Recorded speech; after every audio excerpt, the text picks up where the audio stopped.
रघु अब होटल का सुपरवाइजर बन चुका था।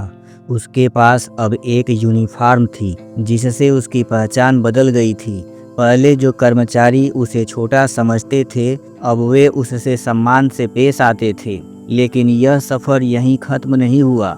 नई जिम्मेदारियों के साथ नए दुश्मन भी पैदा हो गए। होटल में कुछ पुराने कर्मचारी रघु की तरक्की से जल रहे थे। उनमें से एक था कमलेश, जो कई सालों से होटल में था और सुपरवाइजर बनने का सपना देख रहा था। लेकिन उसकी जगह रघु को मिला प्रमोशन। एक दिन कमलेश ने अपने कुछ साथियों से कहा, देखते हैं यह मजदूर कितना दिन टिकता है। रघु अपनी नई जिम्मेदारियों को गंभीरता से ले रहा था। लेकिन एक दिन होटल में एक वीआईपी गेस्ट आया और उसे बहुत ज़्यादा ध्यान देने की ज़रूरत थी। रघु और उसकी टीम ने पूरी कोशिश की, लेकिन किसी ने जानबूझकर किचन में गड़बड़ी कर दी। गेस्ट को जो खाना चाहिए था वह तैयार नहीं हुआ। अगले दिन मैनेजर मिस्टर जोशी ने उसे बुलाया और सख्त लहजे में कहा, रघु, तुम्हारे सुपरवाइजर बनने के बाद यह पहली बड़ी गलती है। होटल की प्रतिष्ठा हमारे लिए सबसे ज़रूरी है। अगली बार यह नहीं होना चाहिए।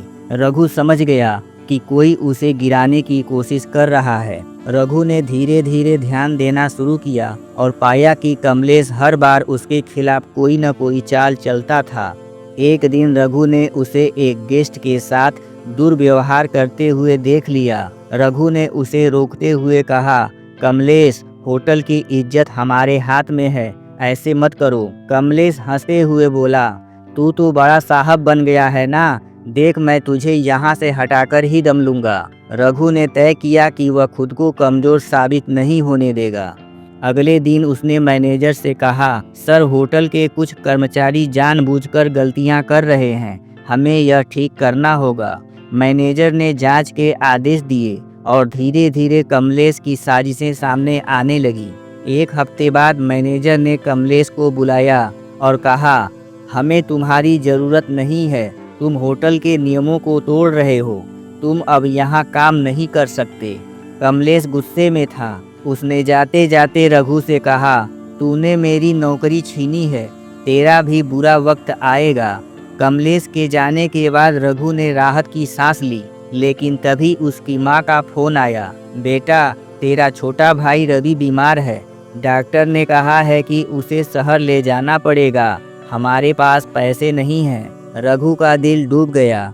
उसने बिना सोचे समझे अपनी पूरी बचत माँ को भेज दी।